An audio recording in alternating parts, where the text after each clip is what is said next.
Thank you. Okay, good morning, good afternoon, good evening, wherever you are in the world. And if you're in the here and now, you're welcome as well. I get a chance to do some big shows. This is a big show. I would say, probably the most controversial case in the world. And I'm going to throw some gas on it maybe today and get it into the light. And I'm honored to be joined by my good friend Gary Heseltine, who I spent some time with back in England, and that's when I got sort of involved in what we're going to talk about today. Gary is a former police investigator, officer, a copper, I guess you call him in England, and did a lot of investigation. And when we were there, we talked a lot about the Rendlesham Forest case. And that's what we're going to talk about today. What I heard from Gary, which is a completely different story than what I was hearing from everybody else. And I'm also joined by Larry Warren, who is the center of a new documentary that may be coming out, may not be coming out. Is We'll have to talk about that, called Capel Green, which I knew about, and I have a little 15 seconds in there, 15 seconds of fame in the documentary. And I was fascinated by what Gary was saying to me back many years, I guess 5 years, 6 years ago when I was there.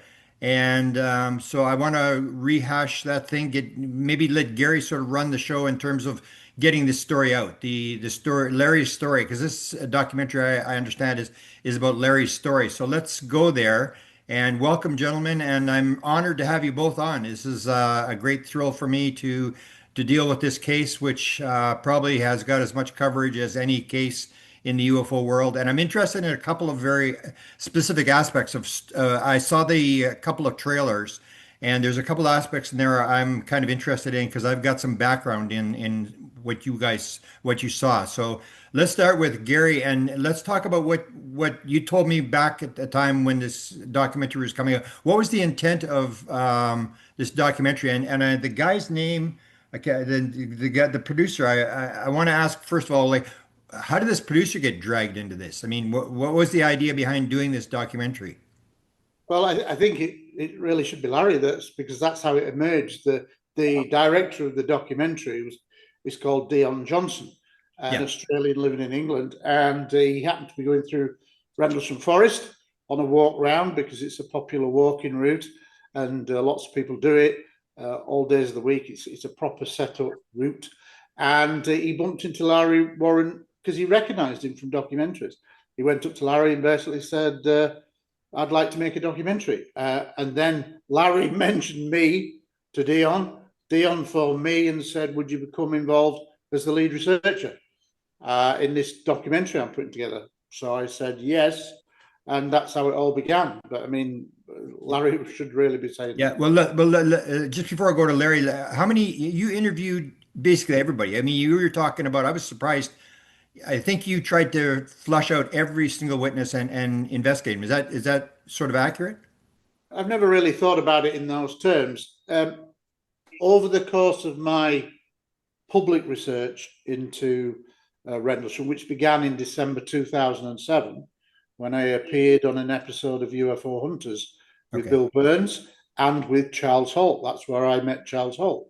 Well, we struck up a really good rapport, and we kind of did a collaboration period for about 7 years after that, ending in probably about 2015, because I ended it because of his constant attacks on Larry, and also the fact that I got the impression over time. Bear in mind, I was an advanced police interviewer of suspects and witnesses, that I've taught in body language and how to read people, that basically over time I began to realise personally that Charles Halt knew a lot more than he was saying. And so I ended the relationship, especially when he began making some very personal, slanderous attacks on Larry. And I just thought that was unprofessional. I'd warned him.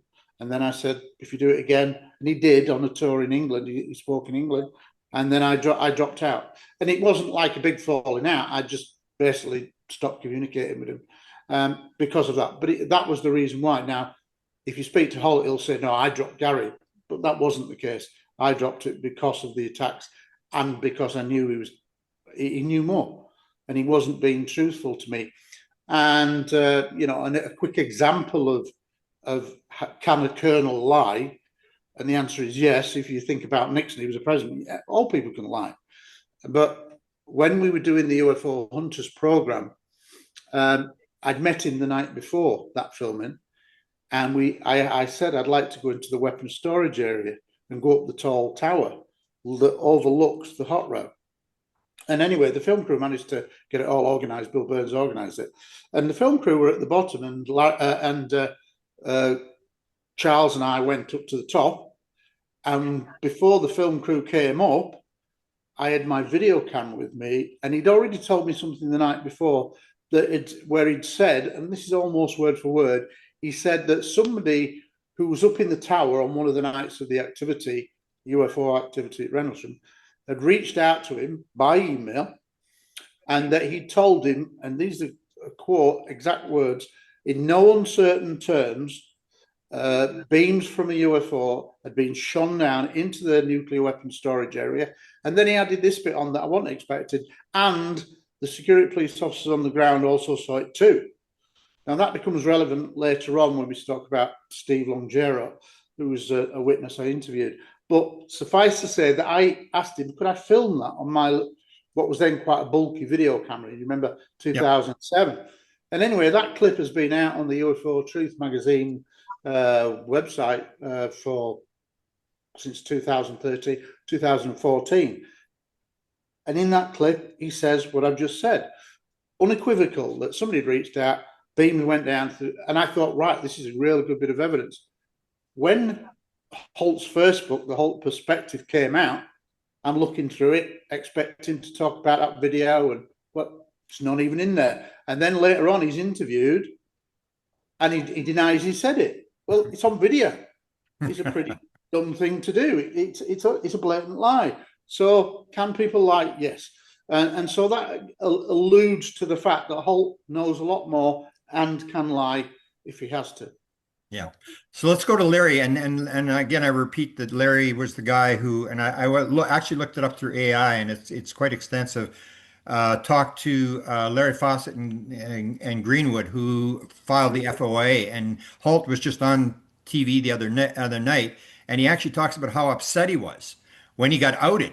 So this thing would have been covered up. I mean, everybody was going to lie. Everybody's prepared to lie. And then because Larry had talked to some people, some researchers in the States, they filed an FOA, and this guy phones Halt and says, sorry, we're going to have to release this document. And then he talked about how upset he was that and it's like Larry was the guy that basically upset the apple cart and started this whole thing going. And then all the interviews and many years later, we're still talking about it. So Larry, why did you get dragged back into this thing through the documentary? How did that all occur? Did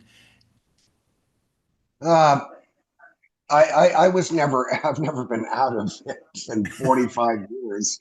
I'd like to, but you can't do it. So, Grant, what happened, we must talk about Gary's book, Non-Human, best title of any book in the Rendlesham series of books. I must say it, it really is. But the, the documentary was just as Gary described. He wasn't there. A friend of ours, Tino Magaro, I was being attacked by gang stalk, they call it, I guess, by internet trolls. My co-author, who I worked with for 30 years, who absorbed all that nonsense, overnight kind of went at me. 30 years, families knew each other and everything. It's mystifying. It's not like we distantly knew each other and whatever. So that's old news. And so I was getting hit hard. And I'm not a camping kind of guy, but Tino said, come down to the forest. Some other friends in Birmingham they're kind of like hippie type people or something, but they're really nice UFO researchers and witches. I don't know. They're lovely. And we stayed in this kind of like Stalag 13 campsite. We had to be in bed by a pregnant woman yelled at us. And it was so the next morning I went out in the woods and took about 30 people, it was just random. The 30 people were out there. We walked around and it was all overgrown. It was summer. And I came back and I had a strange experience with a guy named John. It was very odd. So in broad daylight, it was just something looking, I don't know what it was. And there's a lot of strange in that place. We always get away from what's really the core of it. And as I was walking back, there was a man filming, looked a little like Tom Cruise, if you filming a little girl, maybe about 9-year-old girl. Yeah. And she had a little microphone. And I said to Tino, I said, I wonder what that guy's doing. And I went over, I said, can I ask what you're doing? And he said, oh, it's a school project for my daughter Oh, wow. who is a little and is about UFOs. I said, "Oh, go figure." I didn't say, "You know who I am" and all that. I never do that. Yeah. And he goes, "I know who you are, Larry." And I'm like, "Oh," and he goes, "Would you mind letting my daughter interview you? I can't pay you." And I go, "No one ever does." I said, "For a kid." I said, "For a kid, it'd be a pleasure." And of course, she would do that. And she was lovely. And she's a grown woman now, 18, Yeah. I believe. And God, and she did a little interview, quite well done. I've never seen it, uh, and that's I don't know. I think that day so I'd love to do a documentary about this thing, and it was going to be and I said, oh, that's cool, and I said, have you ever heard of Gary Heseltine? His famous researcher, anyways, Yeah. before it. And he said, of course. And he goes, you know him? And I said, of course, very well. I've been a thorn in his side for years. So I said, contact Gary. He won't disagree. And no, he's a good mate of mine, Gary. And he uh, he got in touch with Gary, because you need some of Gary's Yeah. professional background. Yeah. Also, I have to say that Gary really took way before all that. When all this, I used to co-host conferences when Gary would do them in the UK. Yeah. And I used to speak at them, but how often can you do the same thing? And so I would co-host them, and it would give Gary a chance to work with the audience there and all. It was quite large, and I enjoyed it. It was a great time. You don't see any of that anymore in England. And so he checked everything that was being claimed, obviously, as a policeman would. I mean, you're not going to associate. I mean, there were some horrendous things being put out. It's a tactic. It's what it's not, Christ, I think I started this thing because everyone gets attacked now in Yeah. every aspect of life. So I was kind of new. My biggest mistake is I'd have a few jars and I'd get home at night and I'd start responding. And because of my age and not knowing the dynamic, you kind of hang yourself a bit, and that's the intention. So I was foolish. I don't do that anymore. And so Gary checked out everything. I mean, because he started to get the attacks. I mean, this guy with an unblemished record. I used to be a partier, but I educated. I have a life, a normal family. I'm from a professional family, and it was horrible. So he had anyone's going to check you out, and there's a few other things that goes into polygraphs and all, and that is due to Gary. And Gary, in fact, if I'm not wrong, designed. It wasn't one question; there were three, and that's part of the movie. So the movie took off. It was supposed to be a little thing, me being defended, or had no idea what we'd get, and that was it. Boom, boom on YouTube, or some kind of thing. Well, it grew and grew, and the years went by, and I mean, a lot of years went by. Children grew up, we got old, but Gary and I don't want to speak for Gary on this, and I'm going to shut up in a minute. Is that Gary had amassed an awful lot of not just with me. He's known me. I think in 2000 or so we met, or 2001, and when he was still a police detective, and he went on his way and did what police do. Proper, not like UFO research. Nothing against. There's some good ones. You're a good one, but there's a lot of bad ones. So bada bang, it went on, and it went on too long. And Gary had to, and I agree with it, had to split away, especially now, to do a book. The worst thing with me is that when I saw a thing in the newspaper here, one of the papers, that it said airman passes polygraph test. I don't want to jump ahead. And I took a top tier polygraph test. I did not know what it would entail. In 1985, CNN wanted to do a follow up to its special assignment, UFO, the Bentwaters incident. Would I be willing? And I said yes. But once the examiner in the state of Connecticut, affiliated with the Connecticut State Police, found out the nature of the test, he backed out. CNN lost interest and blah, blah, blah. So Gary put this together with a woman in London, and I won't go into it. Gary's better qualified. Now, you get the people that say, well, I hear it from regular, friends of mine that, well, polygraphs, everyone's an expert, everyone, you can fake a polygraph and all. In fact, the examiner said to me, they asked a control question. Now, mind you, this is years ago. I'm 56. I'm 64 now. And she's there was a control question. It was about I was on post. I got called off post, went to point A to point B, and I saw this. It was a paragraph. I signed off on it. I did not know there were two other questions about character, I think they're both more character based, unrelated to UFOs, but related to the issue. And these were all done by dear Gary, Do you want me to come into the? Do you want me to come in, Yeah. Larry? Yeah, come on. Oh, yeah, please. Yeah. Yes. The perspective was that when it began in 2017, there was a lot of natural enthusiasm, and Dion was going to put it together. He got extras, he got uniforms, and he started to build up scenes.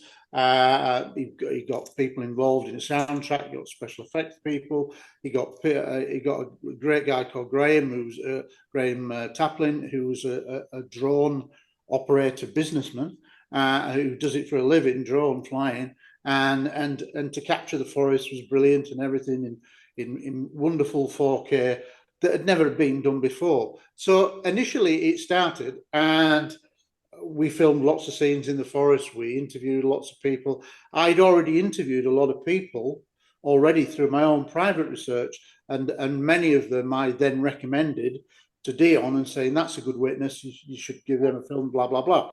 Now, cutting a long story short, initially, very, very early on, we did the polygraph, and that was amazing. And I can only say, obviously, polygraphs are not used in the UK, so I'd never seen one in action. I'd seen maybe brief clips in American films and TV series, things like that. But really, I had no idea what was involved. But all I can say is I was there when the film crew was setting up, and all I can say is that on that day, it was really quite surreal, because there were maybe 4 or 5 or 6 cameras being set up around the room where the polygraph would take place. People were not allowed to be in there, so it was remote filming. And the polygraph examiner was a lady called Patty Musicaro. And she was an Anglophile. She was American, living in Britain, married to an English guy near London, and we'd gone to her house. And she, I think, was the chairwoman of the British Polygraph Association, something like that. But she conducted over 2,000 polygraph tests, and she'd also done a lot of intelligence work. She was the foremost person in the UK. And she agreed to do this for free because she was fascinated by the subject matter and really didn't have a clue what she was going to be getting into, but she'd agreed to do it. Well, it turns out that whilst all the camera crew are setting up the remote cameras, I'm speaking to her, and we develop a text basically that will be used as the basis of the polygraph. What she's going to question him on to test the veracity of his questions, of his answers.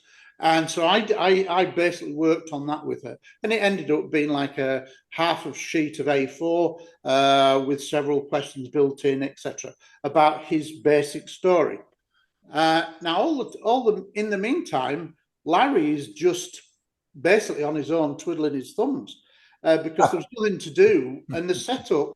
You've been involved in lots of film shoots, Grant. They can take hours, some of them, Yeah. and so you're just like fiddling around. Well, imagine that this is something that you wanted to do for decades to finally get the opportunity to tell the truth, as it were, then you would think that Larry would be really nervous, excited or whatever, but he was incredibly calm, and he was just milling around. And I remember at one point going to him before the test actually happened, and I said, "You all right?" And he went, yeah, I just want to get it done. And I'm thinking, Christ, this is a bit like doing your driving test. Somebody just comes to your house and says, you've got to sit a driving test tomorrow. We'd all be going, wow, we don't drive like we used to. We've got bad habits. But he was really, really calm. And that's my personal reflection as somebody who studies people as a policeman and reading people. And I was kind of quite shocked how calm he was. And anyway, cameras get set up, and then basically Patty says, right, you've all got to leave now. And there's a little cafe up the road, 20 minutes up the road, or 10-minute walk up the road. So we all went there. Cameras were switched on. We didn't have a clue what was going to go on. All we knew was that she was going to do the test. Now, what I did see before we left the house was him being hooked up to the machines. And the film crew saw all that. And, you know, it's on your thumb, it's across your chest. All these, I think, 5 different mechanical tests, all connected to a laptop, and then she would start on the control questions. So we saw all that, and I'm thinking, God, he's calm. And I think I remember saying to Tino, God, he's calm. I don't think I could be as calm, even though you're innocent, as it were. It's still a nerve-wracking process, and especially when things can measure your sweat. You know, your perspiration, your inflections, your non-verbal communications that you can't control. And that's what they're looking for. And she told me that the modern polygraph test, I think, was 92 to 94% accurate. Wow. And it's obviously, I think, been redesigned and amended over the years and evolved. But that's what she said it was back in 2017. So off we go up to the pub. We literally just get a cup of tea, and then we get a phone call. Oh, you can come back now. So literally about 30 minutes had elapsed. So there we all go walking back, about 5 of us go back to the house. We go in, and sure enough, she said he'd had strong charts. I mean, the real reality is that they tried to say that he'd failed and put a joke on the crew. That's what really happened. So we go in and they go, he failed. And it was a joke. Oh, we're going, oh no. And then no, it wasn't. And then she said, he's passed with flying colours. And he recorded very, exact words to me was, he recorded very strong charts, which is what are produced on these graphs. Yeah. And basically, she said something really interesting. She said, people who are telling the truth often well up with emotion, because it's like exercising a ghost. Yeah. And I did not see that footage for another 6 months or so. And then I did a conference in Holmfirth, one of the international conferences that I did, and Dion, the director, had brought that film sequence. And I remember being shown it the day before I showed it to the audience, which was like a bit of a special treat for them, because I swore them all to secrecy. Nobody could film it, blah, blah, blah. But anyway, I'd seen it the night before, and I had tears in my eyes. Wow. Because it was that powerful emotion. And I've still got that footage, because I had a lot of the footage by the time I left the documentary later. But that footage is incredibly poignant. And I said to the audience, I says, I've seen this yesterday, and I said, I'd be very surprised if many of you don't have a tear in your eye. And all I can say is that it's such a human moment when she says, you've passed, Larry. And Larry basically just sits there, kind of with tears welling in his eyes, without blubbering. He kind of like, and he's like, oh. And that release of energy is so genuine and spontaneous. And let me just say this, he's the only guy that's ever done a modern polygraph test of the Rendlesham witnesses. There you go. Now, before you really start criticising him, you should have the others do the same test. Yeah. And I'd love to put them all through it. And plus, I remember talking to Joe Montaldo as a voice stress analysis for my book. And I interviewed him for my book. And he was interviewed for the film. I don't know whether Joe Montalla ended up being in the film because I've not seen it. But he said he'd voice stressed him several times, unannounced almost, like a ghost. He didn't even make him aware on one, I think, the first time. And he said he passed it with flying colours. So this is somebody that's had so much vitriol sent against him. And what most people don't realise is that when the case really broke in the international media, it wasn't until October of 1983, almost 3 years after the event. And then there's suddenly in the News of the World, a big Sunday tabloid in the UK, big headline, UFO lands in Suffolk, and it's official. And it's official referred to what now turns out to be this very famous memorandum by the then Lieutenant Colonel Charles Halt, the then Deputy Base Commander. Well, that was literally where it started. But Larry was the first person to say, I am Larry Warren, and I was involved. All the others that are filmed, for example, in the CNN special that Larry referred to in 1985, were all in shadow. None of them would go public. He was the only one in public for about 8 years. And that's all very good. And he was doing all them interviews. And I am Larry Warren, blah, blah, blah, blah, blah. Now, what really changes, and this is pertinent to my book, because I say that there are agendas going on, not least by government, not least by military, not least, I think, by some of the people, witnesses involved. That's the only way you can conclude some of the things that's happened. That literally agendas were at play, and that agenda starts to become clear in 1991 when Charles Halt retires from the US Air Force. Exactly. And he retires from the Air Force, and he then goes on to the attack and says Larry Warren wasn't there. He's a wannabe. He's kicked out. He's a drug user. He's a drinker, blah, blah, blah. Basically got kicked out. Now, I often thought, you're the most senior person in this to have gone public, i.e. through the memo. You should really be like the mother hen and say, right, we're all in this together. We've all got parts of the story. It's all going to be a bit jumbled and whatever, but let's work it out together. But Charles Halt didn't do that. He came out and his immediate was attack Larry Warren. And it's basically the same now. And given the opportunity, he will still say the same things now. And I grew suspicious of that over time because I said it's unwarranted. There are 3 military personnel, Steve Longero, Sergeant Adrian Bustinza, and Airman Greg Battram, who put him in the forest on the night of Larry's event. And here he's saying he's not involved. So I go on evidence. That's the only way I can ever look at this subject, through evidential eyes, because I had 30 years of policing experience, 6 years in the Air Force Police, and then 24 years in the police, British Transport Police, 19 years as a detective. That's the only way I can ever look at this subject. And to see the level of vitriol against him by only really one person, Halt, was unjustified. And I'd say, why are you doing that? And that was partly one of the reasons why I ended up stopping the collaboration. We were working on a film script that I was writing because I still think it's destined to be a Hollywood film at some point, but it's such a complex story. How do you tell the story in terms of making it entertaining and having characters that you can really gel with? It's such a complicated story. But suffice to say, Larry was on his own until about 1991, from 83 to 91 in the public domain. Nobody was criticising him then.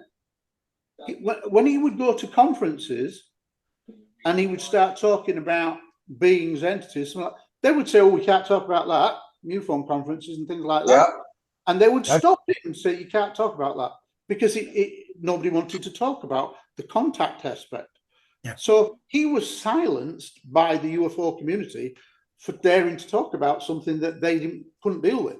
Now it's moved on. We can talk about the contact experience, but they couldn't then. So he had to edit himself of what he could say and what he couldn't. But what I'm saying is, for 8 years, he didn't have any problems. And he was out there being filmed and whatever. And really, it's only when Halt retired in 91, first thing he does is he's a wannabe, he was a drug addict, he was kicked out, blah, blah, no allegiance whatsoever. 93, Jim Penniston retires. Well, I don't recognise anything that Larry Warren has said, blah, blah, blah, and he's basically calling him a liar. And then John Burroughs, to a degree, 95, when he retires, he basically, at one point, he's got his own radio show, quite influential. And at one point, he's very anti.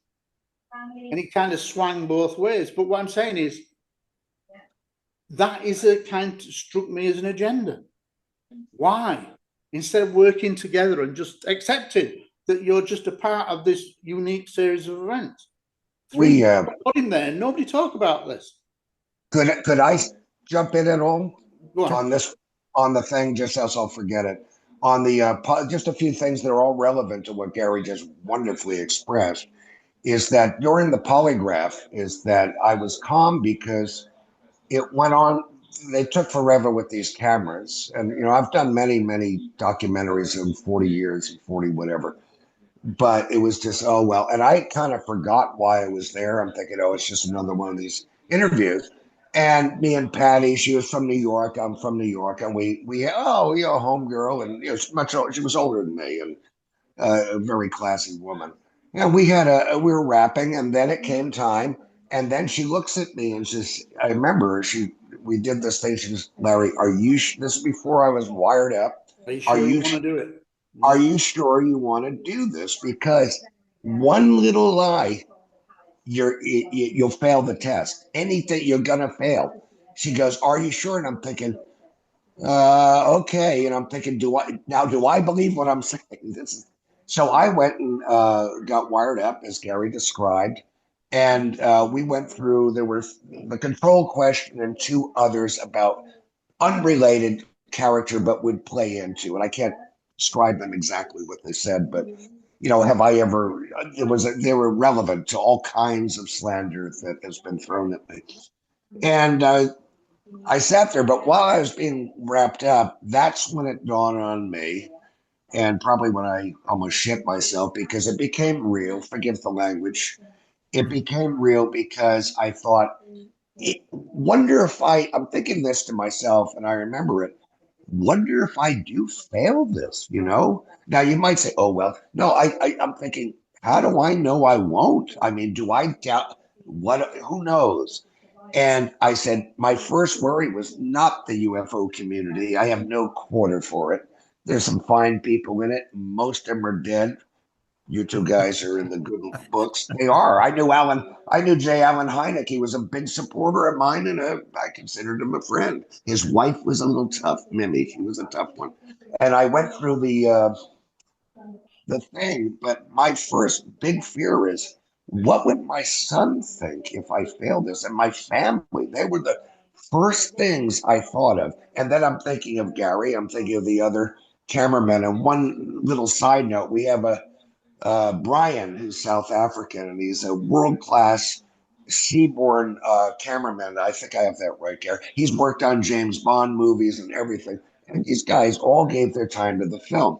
And Brian, at the end of it, he said, and he drove a long way to Bristol to come up to London. And he goes, I'll tell you this, if you didn't pass, I'd kill you. Never forget that. But at the end, what Gary describes was, what it was, the reaction, because everyone's, oh, isn't that touching? I've got a heart, but I'm not a real touching kind of guy. And that's not a macho thing. But what the reaction was, a whole bunch of things, but there was a bottom end thread of pure rage that I had to go all them years. I kept myself in the game, so shame on me. And no one else has to date, just like Gary said. Now, I'd like to say a quick thing. On Halt, you may not know, Gary, if you've read the book I wrote with the other guy, All True. Apparently, he never wrote it now. But it all started to get weird when Halt got out.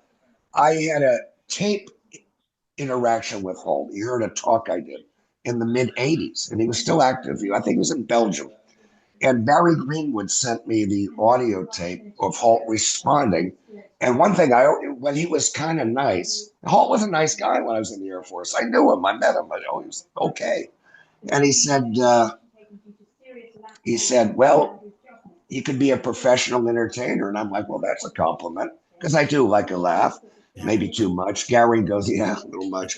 And then, but the thing is, Unsolved Mysteries did a show in 1992, and the recreations were being done in Maryland, and it involved, you may have seen it, it's very old. That's back when Robert Stack did, and I was supposed to be part of it. It was going down to Maryland and I think John would have been there and Hall. I don't remember who was on it, but the last minute it got canceled. I got canceled, and Hall had the power over. He's had the media power over these companies, so I didn't go to Maryland.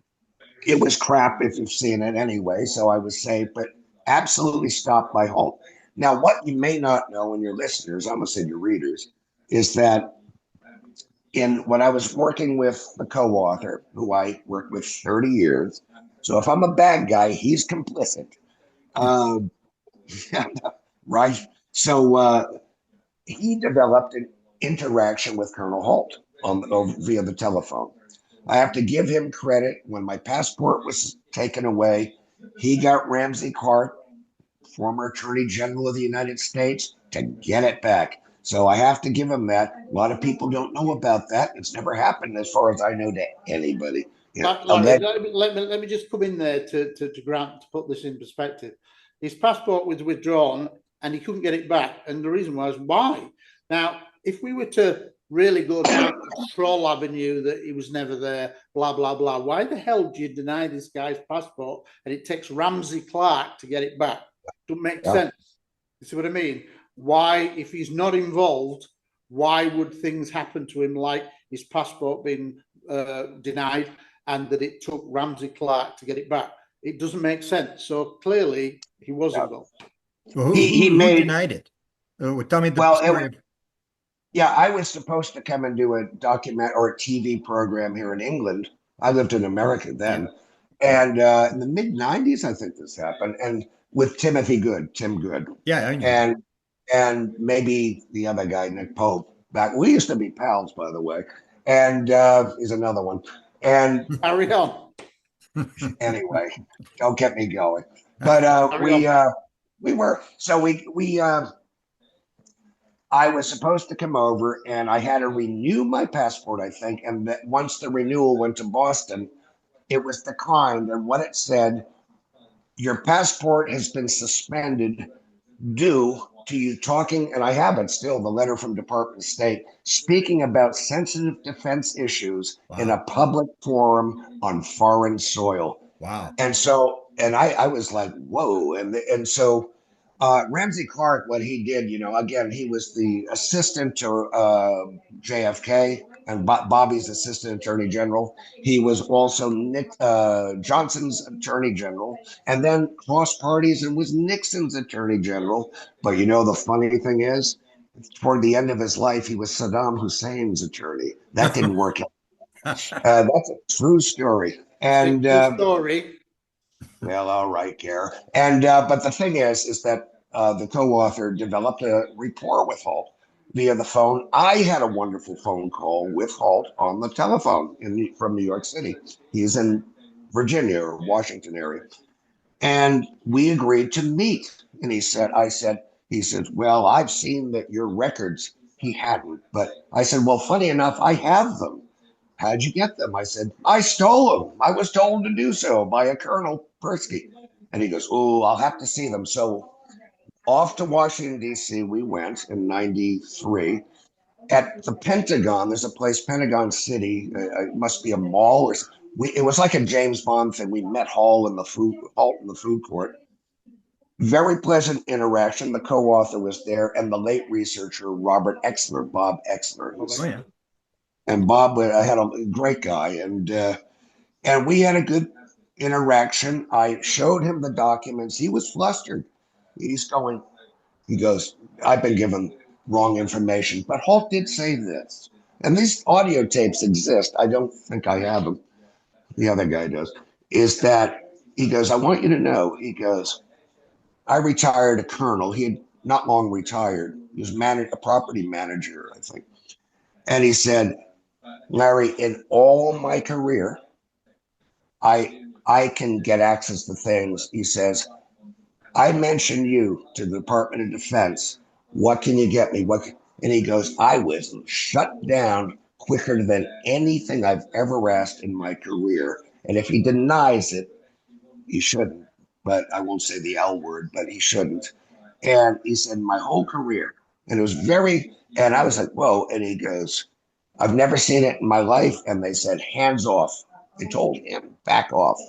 Now that could make you think I'm some agent or something, which I'm, where's my pension? But it was very unnerving. And believe it or not, at the end of that interaction, I just let him talk. Believe it or not, Gary, I let him talk. And he wasn't accusing. He said, you could be right.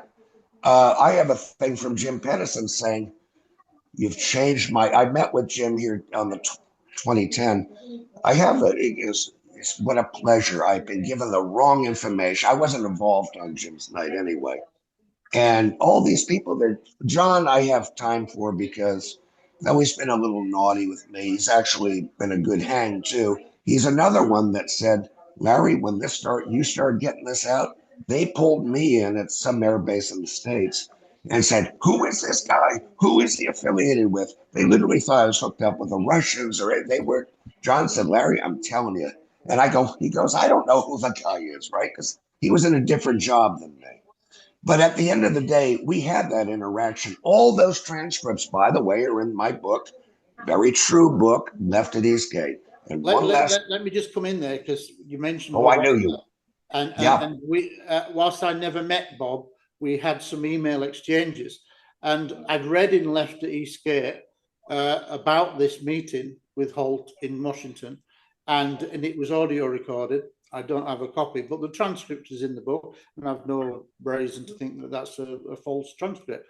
But Bob Osler was there, and so I emailed him and I said, in relation to this, and it centered on at one point, I think that Holt said, turn off the tape or something like this, and he wanted to say something off tape. And Bob Osler was exactly. there. And what it was basically he was talking, I can't remember without checking it out, it was something along the lines of about maybe the seriousness of what had happened. But the point was, I contacted Bob Osler and I said, do you recall that? And he said, yeah. He said, yeah, Holt said things that he would never say on tape, off tape. And that's the basic comment that I'm saying, is that Holt said deliberately turn off the tape and I'll tell you some things. And then Bob Osler was privy to that. And he said, and it's also in my book, because it's pertinent. It means that Holt was controlling the narrative. The And best thing say about that, things off tape. And if I he's can, not just the only person he'd ever done that to. the best thing on that is that when Holt asked for Peter, the other guy had his tape recorder on. Bob Exler also had a tape. Peter Robbins turned his off. Bob did not. Oh, I And didn't know that. Oh, I didn't know that. I didn't know that. I know his son Dan, and that may exist. I get it. I'd be interested. Dan's an ally, but that's so long ago. But yeah, we had some good interactions, and not like you see her now. And the one thing, and I'll shut up here because Gary, you're doing a fine job. Is that the other night on your competitor's show, the Australian tabloid guy? You will note that myself, Steve Longero, and that's your cue there, Gary, and Dion did a program with him. And people go, oh, you were kind of edgy and mad. Well, I said, well, the man began the show with an attack piece email from Halt, and then was Jacuz, and then was trying to jam up Steve Longero, who has never had media experience, especially in this genre. Yeah. And so I'm defending my brother. Dion said his piece at the end, and he was fine. But this guy was this crooked smile, and then we knew he was going to do Halt. But on his clickbait heading on the Coulthart Show, News Nation, Sue me, Ross. I don't care. Under it says Halt reacting or something to me calling him a liar. That's not what I did. What I did do is say, and listen, I 100% agree, believe everything he says about his incident and all. There was more. He knows there's more, but that's his business. And the audio tape is authentic. I'm the one that gave it to CNN, took it from Japan, didn't take money for it. A lot of other people over here did, and gave it to CNN. And that's why it's known. That's 40 years ago. But the damnedest thing is, what I was saying about polygraphs is that I love him to be polygraphed to see if he is working an agenda. I don't think he'd pass, but he won't take one. They were all offered free polygraphs, By all of Pasadena Caro. Was that right? and they declined Wow. all of them. And that's it on that. So there's some fun tidbits. There you go. Yeah, that's interesting. Have you ever requested your FBI file in terms of in the United States? Because you can request your own file. You're an American citizen, and I don't want any more trouble. I don't know. I, my military, I will say my military record, when I got out, I am honorably discharged. There's a reenlistment code that does not exist. Halt's seen it, and he goes, there's something weird. They said, do not process nothing for. I tried to go back in. The economy was hell, right? I'm fully honorably discharged. I got out due to a breach of contract on the Air Force's part. Halt saw my DD 214, my service record, everything. And it's not just the document, you have a DD. And so my dad knew this is a quickie. My late father back then, I thought he'd be the last guy ever to believe me. He's an executive type, yeah. stand up guy. And he said, and he's in that film, by the way, bless him. But he's the last guy, you think your old man's never going to believe this.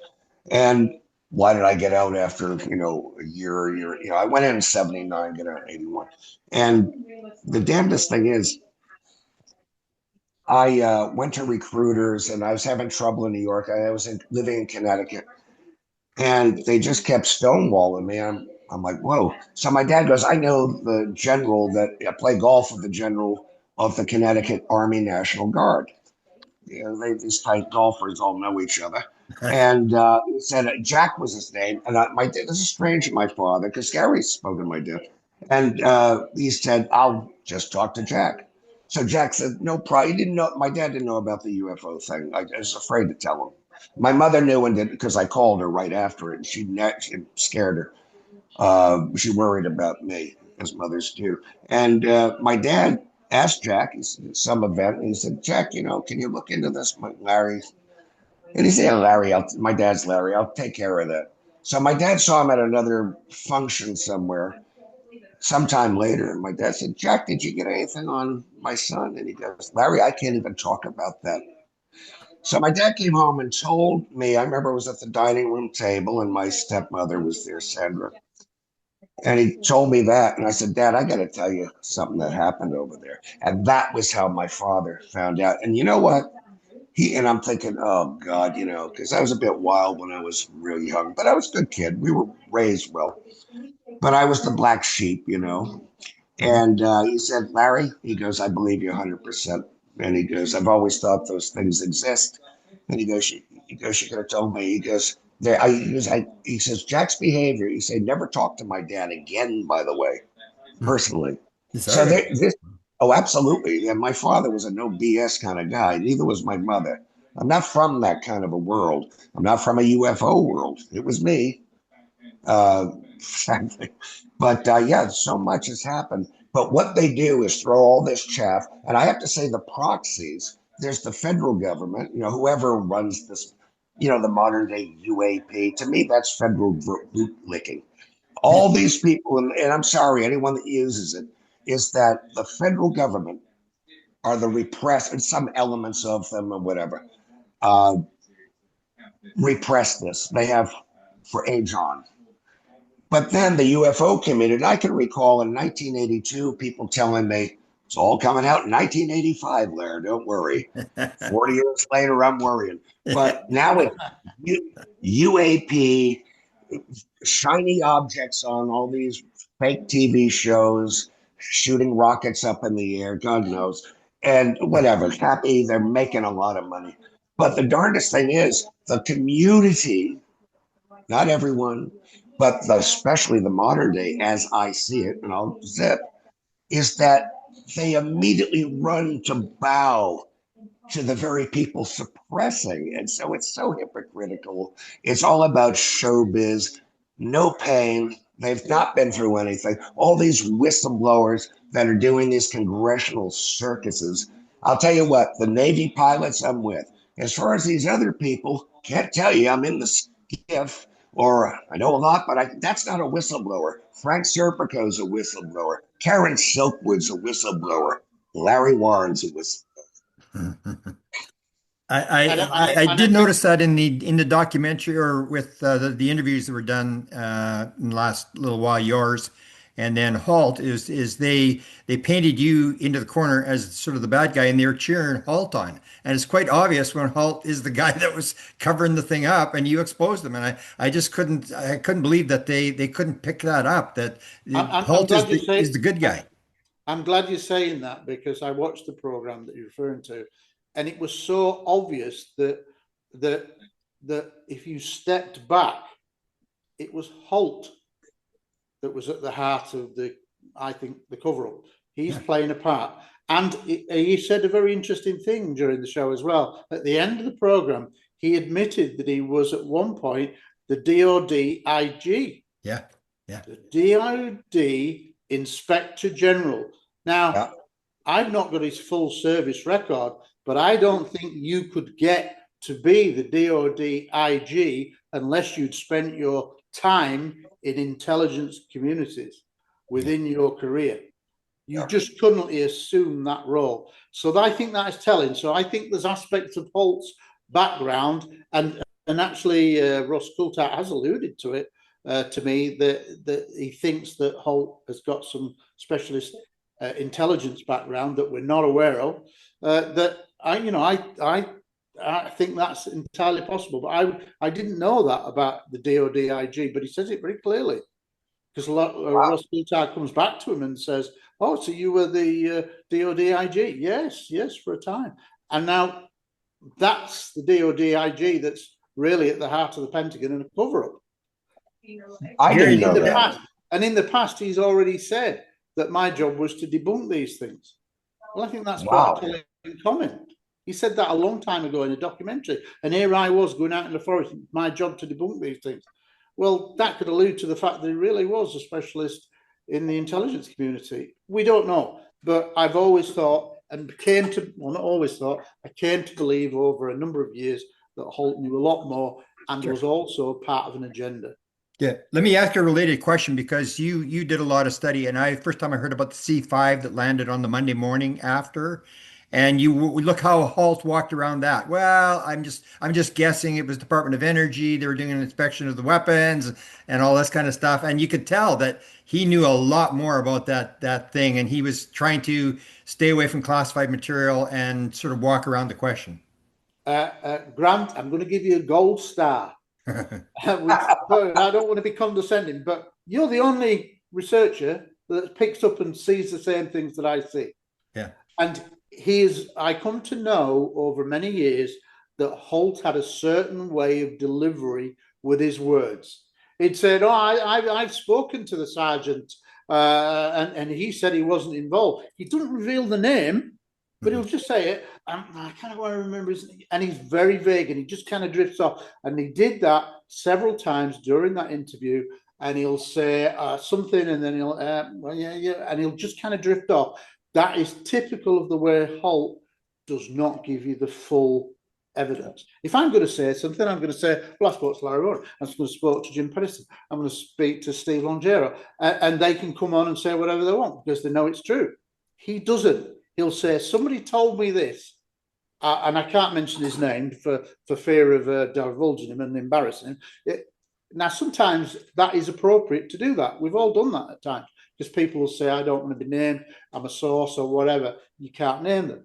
But he does it a lot. And if you were to go through many of his documentaries, like I could do, he says it more than enough that it's his delivery. And he is being vague. he's not being truthful, in my opinion.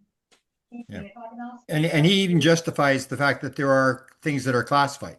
And so he knows where to go and where the fences are and when to back away and when to, because he's under, he's under security clearance rules still. So I don't know this, but if I was to hazard a guess, and he has got an intelligence background, I think he says in that document, in that show, that he was never debriefed. I don't believe that for a minute. yeah. I don't believe that for a minute. I think he would have been synonymous with it, and I think his role is you control the narrative.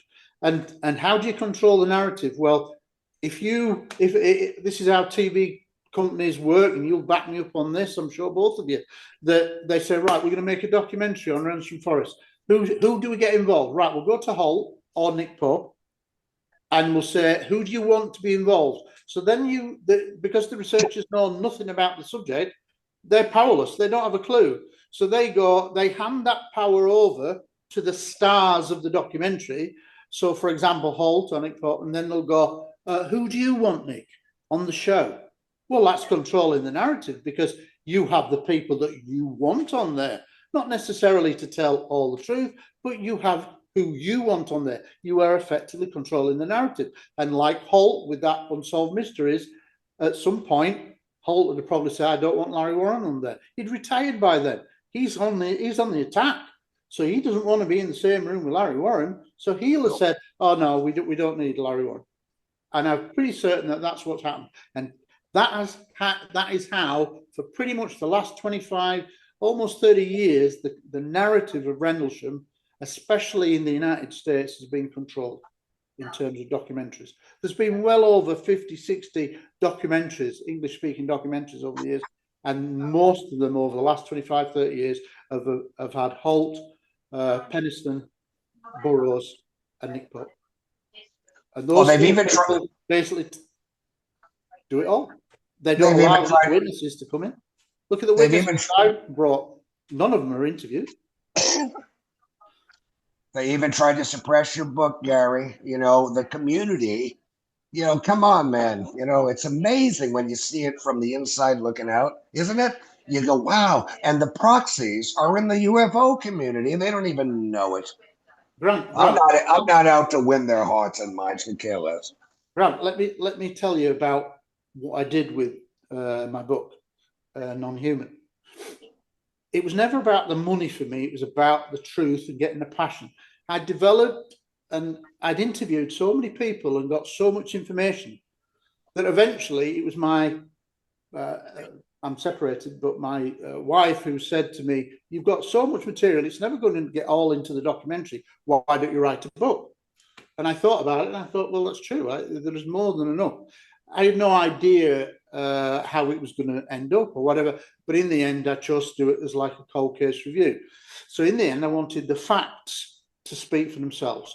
I take sentiment all out of it, no personal sentiment at all. Just lay out the facts, do lots of deep dive into every document I could find, going back to very old interviews, making a reasoned assessment based on my detective acumen about what they were saying and the relevance of what it all play, all like that. And I've had a fantastic, very humbling reaction to the book. All researchers I've given it to are saying it's a definitive book on the case, blah, blah, blah. All the feedback that I get is 5 stars, apart from trolls. But there's not many of them. But suffice to say, what I'm saying is that with the book, I did not tell anybody when it was coming out. And I did that deliberately, and I chose to self-publish. I think I could have got a mainstream publisher with some of the interviews and the background. I was well known within the subject. So I think there's a fair chance I'd have got a major publisher. But I didn't. And what I was fearful of, or not fearful, what I didn't want to happen was that I'd say, right, my book is coming out on such and such a date, and it's going to be through this publishing house, and then legal letter comes in and says, oh no, we don't want that going out. He's saying stuff that's not true, blah blah blah. And I just thought, if that happens, it'll just delay it and delay it. Now I'm sat on all this evidence that I've got, old interviews, new interviews, some absolutely classic breakthrough, new UFO cases within those days that nobody had ever heard of before. So I'm sat on all this information, and I thought, no, I'm just going to do it one day when it's finished, and I'm pretty happy with it to go out. I'm just going to press the button on Amazon and say, there you go, and then publicize it afterwards. But by then, people will have bought so many copies, and effectively they've got the truth. The truth is out. And that's what I did. And I've never had any legal letters. I've never had any comments saying what you said was untrue, because everything in the book is true, because it's based on the fact, and I treat it like a cold case review. And that's, I guess, the good thing that I've done is put the facts out there, and people are amazed at just how much information. For example, I talk about in a chapter in the book, there's several chapters about Halt, because he's an important figure. There's no doubt he's involved, and he was there on the Halt night because he's done the audio tape, he wrote the memo. There's no doubt about that. But there's things that I discovered. Ray Boucher, I don't know if you've ever met him, well-known MUFON researcher, American guy, in the mid-80s, did with Scott Colburn, his MUFON colleague, did 3 years of great research onto Rendlesham. And I would say that they probably did the best bit of independent research that I've seen to date. And they gleaned a lot of information. And what he did, Ray Boucher, and who I'd had a couple of Zoom chats with, was the first time I spoke to him, I contacted him, and he's a clergyman now. He's a clergyman, and we had a chat and whatever. And I said, you know, you did some great research. I've read all your stuff. I said, I don't suppose you've got any research papers still, have you, after all these years? And he went, yeah, I'll have them somewhere. and I thought, well, yeah, people say that, but I bet you can't find them. And so I said, look, if you can find them, great, would you send me them? Well, unbeknownst to me, about after that interview, that Zoom, about a week later, he suddenly sends me a PDF, and he put it all together. And there were, I think, 345 pages in this PDF document where he'd scanned all his research. So I'm like, what? And I was so excited. I stayed up all night. I got such a buzz from it. But one of the things that came out from it is that he rang Charles Halt in April of 1985. Wow. 6 years before Halt retired. So he's still serving. I don't know where he was, but he rang him up out of the blue. And he said, my name is Ray Boucher. I work for MUFON, a UFO researcher. I've been talking to some of the Rendlesham witnesses. He mentioned Larry Warren. He mentioned one or two other guys that had been interviewed that were there. And he said, it seems to me that there was a second landing, that security police officers were all around it, that the base commander, Gordon Williams, the guy in charge of 12,000 personnel, turns up. There's like a silent face-off, and it's being filmed on movie cameras. And he wrote down his reply to this, and he went, yeah, I can verify all of that for the senator. I can substantiate all of that. And the senator he's referring to is Senator James Exxon. Well, why does his name come in? Because Ray Boucher lived in Nebraska. And James Exxon was the Nebraska senator who happened to serve on the Armed Services Committee. And Ray Boucher had gone to him in his research capacity and told him about Rendlesham. And he said, it's American servicemen. You should be looking into this. And what James Exxon had told him is that if you get more information, I'll take a look. So when that prompted him to ring Halt, who was on duty. Not this famous guy you're all familiar with. This is no public persona then. This is just a guy at work picking up a phone, being told about he's doing UFO research, and he wrote his reply down. And he says, I can verify all of that. I can substantiate all of that for the senator. And he wrote it down verbatim. So when I came across his notes and saw this, I went, what? He's just admitted the second landing. That's almost a perfect police admission. He's told him what it's about. He's not done it deceptively. He's laid out the facts and asked him to comment. And he said, yeah, that's an admission. That's like somebody whispering in your ear, well, I murdered this woman 3 years ago. And then you go into the police and say, well, he's just told me that. It was an admission. And this is before he's this public persona. Nobody talks about this. And yet that's surely a big indication that he knew a lot more. And that Williams, who was, no, he wasn't there. Oh, no, he's nowhere near aliens. And that then relates to the little film interview that we did years ago when I interviewed you. You told me about Kit Green and research onto people with injuries. And you said to me, and I filmed and I gave the sequence to Capel Green.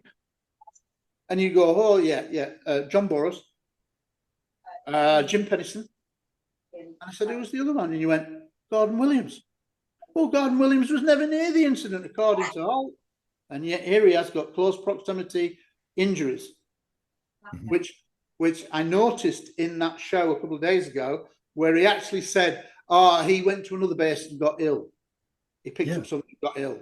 That's how we kind of wrote that off. And then all this story of, oh, Williams' children. I don't know anything about that. Suffice to say that if they really had something, they'd put it out. If they really had a death confession or had really had something, they'd have put it out. And they haven't. And he's been dead 4 or 5 years now. So I don't believe that. I think that's just a bit of a put down to say, oh, he knew the truth on Larry Warren or whatever. It's kind of in that vein. But that's the reality of what we're dealing with here.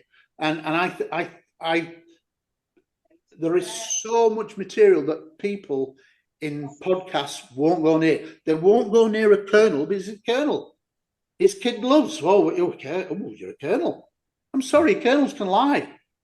Yeah. I'm surprised you brought up the lie. injury Everybody thing. can lie. Can I say about injury, Grant, on here? Yeah. You can add me to that list. And if you read Left at Eastgate, published in 97 the first time, my first wife worked for New Britain General Hospital. She was a medical professional. And I am the first guy on record showing effects of exposure. I started hemorrhaging through the skin. It's in the book. It's all true. The medical records are at the back of the book, and they still stand. They're from New Britain General Hospital. She got them somehow. And I was hemorrhaging. It was a very disturbing thing. And I had other issues going on. So I saw a number of doctors at New Britain General. And this is the mid 80s, about 4 years after the event, 84. And they came back, and long story short, one of the MDs said to me, "Have you ever been in the? Were you in Vietnam?" That was what he said. And I said, "I'm too young. I was in the Air Force a few years ago. I got out." And he said, "Have you ever been exposed to a nuclear weapon and radiation?" Well, he said a nuclear ordinance of some kind. And I said, probably. I said, we had them on the base. I'm the guy that first said we had nukes. That's why I lost my. He still won't admit that. Well, no, well, I think it's more out now. But the I just got sick of them denying that, because saying no defense significance, but of course it was. Yeah. And so that came to pass. Of course, the UFO community, even of those days, that's too real. We're not going near there. No one's ever asked, how's that radiation doing now? No one's ever. But my family all knew about it, except that third eye I got back in my head. I don't know what. But that's very true. It's very disturbing. But all the latter-day shiny objects of Rendlesham that surfed on my surfboard, and I'm sorry for them because they did, John, Jim, I'm not with the time travel, but yeah, they had real things. I'm not going to do what they do. In fact, my book's been republished the second time, updated. I have never insulted Halt in the pages of it, ever. In fact, I never have. I was raised that way, elders and all that kind of thing. But I won't say I'm not unhappy with him. But, we're all a bunch of old men. And we are. And that's the problem. And the youngest end of the Rendlesham thing are in our mid 60s now. I mean, this is how the time's going. I don't think Rendlesham's very popular now. It's all these would-bes and congressional nothings. That's the big thing. But But just it wanted to is throw that.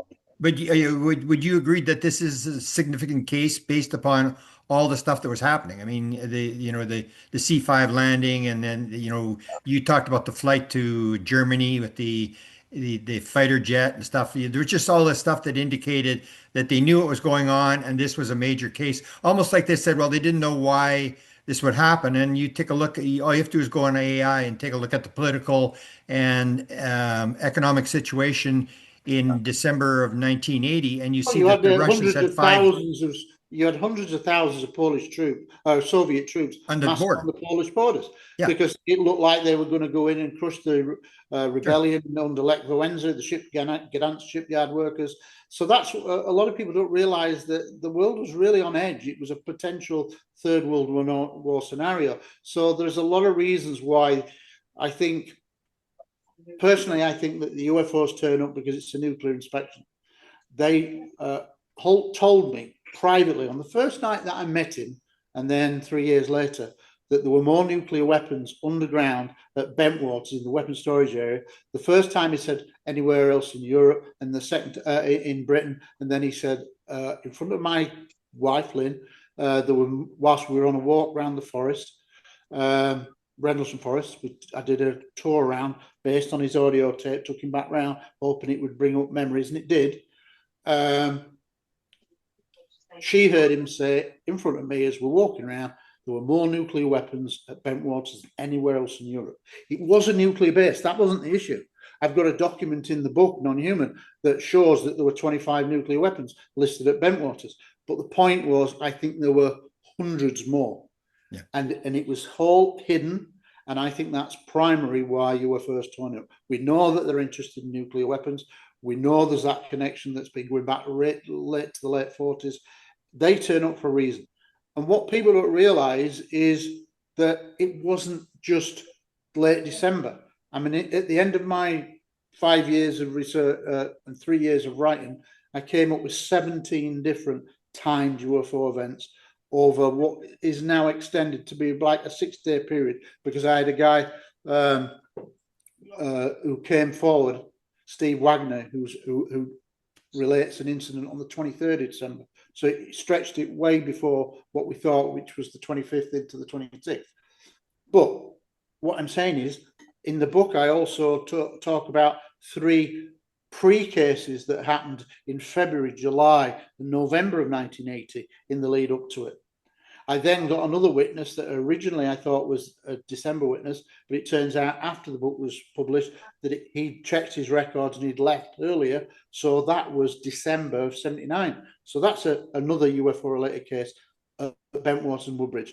And then there was a couple of cases in January. I think Steve LaPlume's is January, mid-January, which is what Halt talks about. Oh, I tried to get Colonel Williams there, and we just missed it, kind of thing.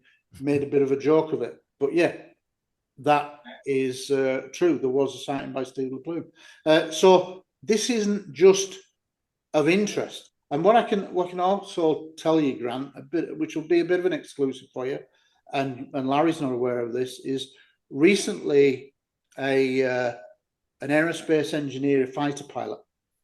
So let me say that again. He's an aerospace engineer who went on to become a Top Gun pilot. I became a test pilot instructor, had a glittering career in the US Air Force, and then went on to have a 20-year work on special programs, including laser weapons and things like that. I've just done an interview with him. He didn't come to me first. He first came to Simon Holland, who's a British researcher, podcaster, and Chris Lato, the former pilot. He went to him first to go public with an incident that had happened to him 45 years ago. They then contacted me. I then got a hold of him. I've now done my own interview with him. And the reason why I've been so interested in him is because he has an indirect link to Rendlesham. So this is new for your show. I've never talked about this because it's only recently in the last couple of weeks.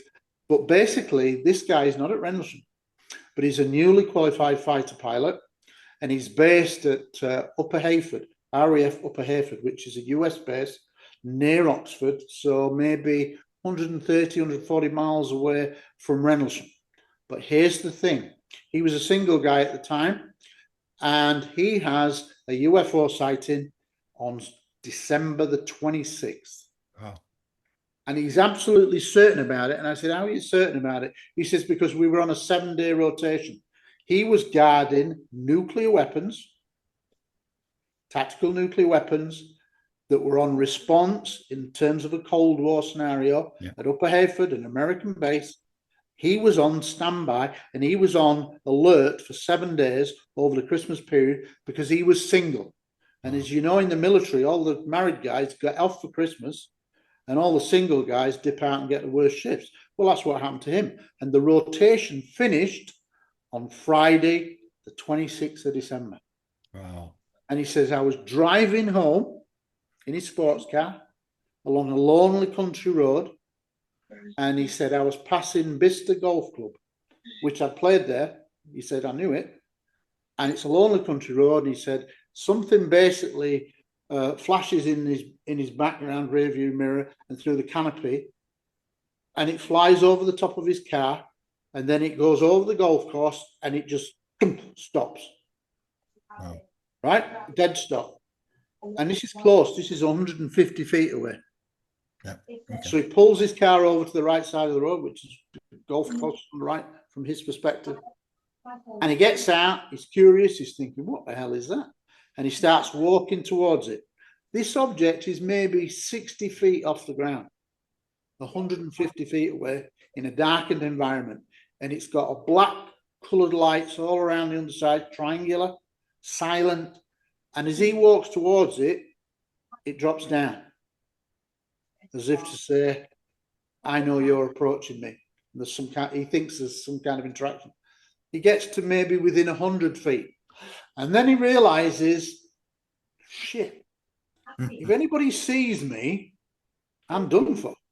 I can't report this, because if I report this, my flying career is finished.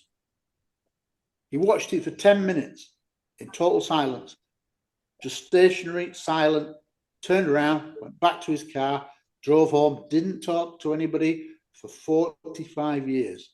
Now, the relevance of this, and he subsequently, throughout his life, went on to have 3 other sightings. But this key, because what it shows circumstantially is that Upper Heyford's a nuclear base. Bentwater's a nuclear base. And on the 26th of December, we can now say, because of his such a high caliber, this is Tom Cruise in reality. Yeah. David Fravor level, Commander David Fravor level, right? Stellar career. Somebody is not gonna lie. And he's basically saying he's had this close proximity case with seemingly an interaction. He felt there was an interaction, that it noticed him, and as he approached, it then dropped down as if it may land, but he turned around. But suffice to say, what you get circumstantially is that there's this link to nuclear weapons at 2 nuclear bases on a date that is absolutely enshrined as a date of UFO activity. So wow. The fact that he's so certain about that means it's perfect to say that nuclear weapons were kind of being of curiosity to UFOs. We can say that UFOs were around nuclear bases on the December 26th. And I think that's interesting. It don't prove a direct link, but an indirect link to say that UFOs were in and around nuclear bases on the 26th of December. And I think that is important. And I'll be releasing further details in due course. But that's the first time I talked about it. So that's a little bit of a plus for you. Gary, you're on a roll. Could I say something real quick? Because Gary's he's a racehorse tonight. Oh, bless his heart. He's very good at what he does. Just get to it. Just get to it, Larry. See, this is what he does. This is our dynamic, but I love him. The Secretary of the Air Force, if I'm not incorrect, came in after the core RFI incidents. And I do remember General Gabriel came in. He so was that the happened. Air Force. And there's a couple little things I just want to, because God knows I'm going to direct it, Mr. Halt, very kindly. These, minus the drug dealing and all the other things, he bases off some internet troll and the other co-author that bases it off the same troll. William's car, I've never said drove out onto Capel Green. It's a ridiculous, silly thing. One of the kindest things he lays on me. The other thing is, squadron leader, he said this in this Coulthart thing the I other said night. Morland was there, which he wasn't. Well, I'm gonna. Donald Moreland was our squadron leader. He's British, RAF. He was on holiday in Wales. I didn't know who Donald Moreland was. Might have met him my first day. Didn't interact with him. Never said it. It's just throwing chaff out. And the last thing on my dear brother Steve LaPlume is that on his incident, it may have been an abduction. And he has said as much. There's more to his event. There's a lot of weird time anomaly. Even Burroughs and I saw Burroughs out on my night in civilian clothes. He knows it. I know it. I told him right where we stood 10 years ago. But there was a lot of weirdness that would tie up 40 hours of your program, my friend. Yeah. Yeah. And then that's the thing is when you start getting even John Burroughs talking about the fog, which I wanted to ask you about, where he said it was messing with his mind and his stuff like that. Then you got to question, can this thing make you see whatever it wants to see? Like, how can their recollection be as clear? Because everybody knows in a UFO situation, when you're close, you really don't know what's going on. I mean, because they had, the craft and the all this stuff and everything was going on. And I know I've talked to lots of witnesses where you ask them how long did it take, and they go, haven't got a clue, or what time did it happen? That time thing or the fog. So talk to me about the fog because I've had a lot of cases, and I've got some personal cases that I know about this fog. And you're the first, and people got to realize that the stories that you related in 1980. It's a different world. Like now we know these weird things about this happened, the weirder, the better. In those days, it was basically like just a UFO lands or leaves marks on the ground and flies off. There was none of this weird stuff. So you were the first to sort of start this aspect that now we're all very familiar with when it comes to UFOs with time and with fog and all this sort of stuff. So describe this fog thing to me that you saw. Well, fair enough. The as this, I described this mist on the ground, and it was part of the ground. And that's the first, and it was lit. It seemed to be, it was brighter than the surroundings. It was a moonless night. I remember it clearly, know exactly within 5 feet where I stood. Sergeant Bastinza was to my right. There was a lot of people out there. But this, I through the trees, and we had one radio Motorola going. We're going through unarmed. They took them off us. It's all true. And Burroughs was at the staging area or the park, as far as cars could get down this trail, and then a little walking track. You couldn't see it at night. I wasn't familiar. And he was being held back. I heard the radio chatter. I saw things being marked off about 100 yards. That would have been. I'm sorry, it's Halt at the doing what you hear on the tape. Bark on trees, probably, and all. Longero went toward that and dealt with that. Steve was never in the field. I've never said he was. He's never said he was. He saw it through the trees. The mist was part of the ground. It was about 50 feet across. Gary's been right to where I say it happened, and there are scientific, physical evidence of it. Now, that's all it was, and it was hard. It was had a definition, uh, but it changed. It was greenish yellow. You could see the ground through it. It was a muddy, it was a dirt field then, not grass. And out in the distance to the right was not the Orford Lighthouse. They still try that here in England around Christmas time in the press. A red light came in over it. It was very quick. It was the flight path to Bent Waters, but no aircraft were up. I heard the sound of helicopters, never said I saw a helicopter, but we had the air rescue about a mile behind us. Never saw one fly. And it came over right over it and bang, everything reality. It was slow going in too, Grant. It was a movement was slow. I can remember that. Went to look at my cheap Timex watch, walked on, and everything just seemed very dreamlike. And I think that was an outside force Mhm. controlling the narrative. Isn't that convenient? And what I saw, see, everything was half speed, Mhm. or that's how my mind dealt with it.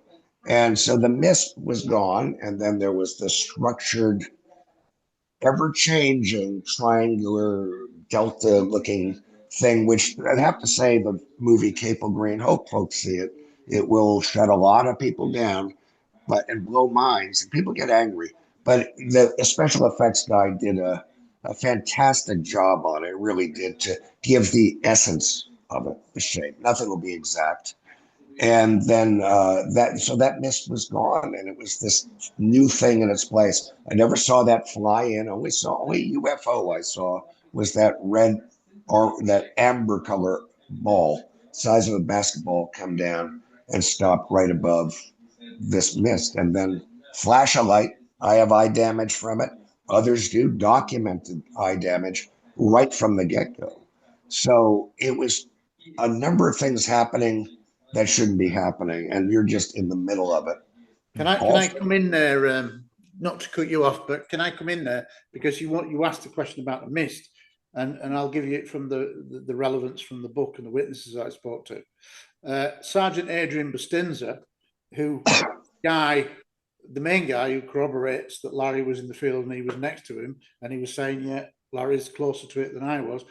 Right. That's a great important interview. But he said prior to that, in this 4.5 hour transatlantic call that I did with him interview, I really tried to do an advanced interview with him, which you're not supposed to be able to do because it's designed to be done within 72 hours, not 40 odd years later, kind of thing. But I tried it, and he really had exercised the ghost and got it off his chin and chest, as it were. And he describes the mist as well. And he relates another incident that nobody was aware of until I'd written the book. I was not aware of it, where he said that he was, and this is before Halt arrives. Now, what you've got to realize about Adrian Bustinza, he was what was called the NCOIC. He had a roving commission. So he was a gopher. Go for this, go for that. So officers could say to him, go get me a Lighthole. Go to Bentwater and get me 2 more Lightholes. Go to Woodbridge and get me some more Lightholes. He was a gopher. So he was constantly going to the forest. And so his timeline is very detailed, or is very different from that of, say, Halt, who just arrived with his team and then, according to his story, went out. Well, before Halt got there, he was tasked to set up a search line of approximately 15 to 20 security police officers to go very slowly, like in a grid line search. You know, like if there's been a murder weapon and you're looking for it, you'll see that a line of police officers are on their knees going forward across a field looking for anything they can that may relate to a crime, a weapon or whatever. Well, he was told to do that, set up a line of about 15 to 20 police officers, and they would all just go in a line through the forest. I think it was in the general direction of the field, but he's not exactly sure because he wasn't aware of the forest layout at that time, as none of them were. But anyway, he says something really interesting. He says that as he's walking through the trees, and they're not right next to each other like you would do because of the way the layout and whatever, they may be 3, 4, 5 meters apart. So if you'd look at it on that basis, it might be up to 80 to 100 meters from one end of this line going into the forest. And they're basically just going forward. And there are no weapons. And he said, we felt really vulnerable. He says, we didn't know what we're going into. But here's the thing. He says, at one point, as they're going through, he feels like somebody pushes him from behind, kicks like back of his legs, and he falls forward onto his knees.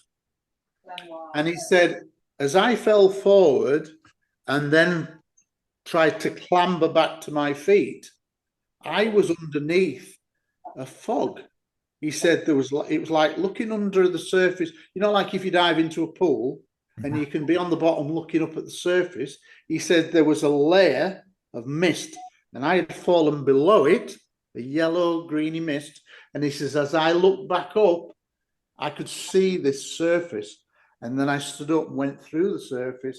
So he mentions this yellow mist. He's not the only one either, right? That was later, Gary. Just that was when him and Burroughs, after we were sent back. No. This is a different incident to Burroughs. This is a different incident. I know it's different. Why I went through the grid walk with Adrian because he was the leader of our 4-man unit. Yeah, so, no. But what I'm saying is, there's lots of another thing. Adrian got involved. This is another. Oh, right. This is an entirely new event. I mean to be rude there. I'm thinking, wait a minute, some of me and some Okay. No, no, this So, is entirely new. So all this right. is again a new for the book. But what was interesting, he's not the only one. So Larry's seen a mist. Uh, uh, Adrian Bustins has seen a mist. Well, prior to all of these events, Greg Battram, Airman Greg Battram, and it's actually featured in the old CNN documentary, the Chuck DeCaro special. You watch that, and they do drawings of Greg Battram, who is silhouetted out, so you can't see his face.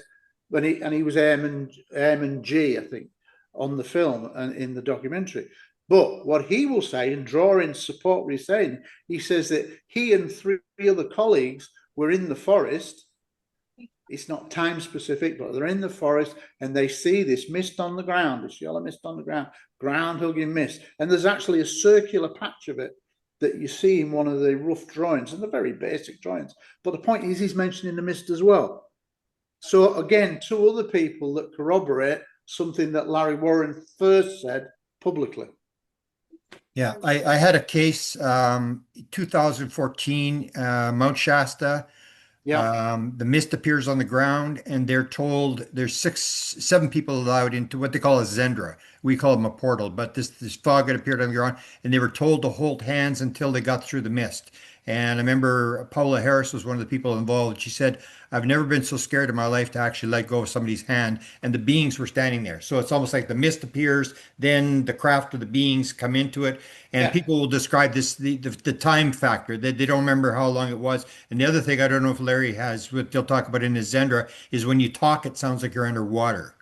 And I've had people describe this where they don't even know they're in one of these things. They said it was weird. It sounded like we were underwater. And I go, "Oh, you're in the side of Zendra." That they open these things up, and that's how they sort of come into our reality by Yeah, this no, fog thing. I can believe that. I can believe that as a method, as a portal. Yeah, It's not something that I would have believed many years ago, but yeah, down the line, that's the only logical conclusion that this I is a method that they can come in to our. I get great.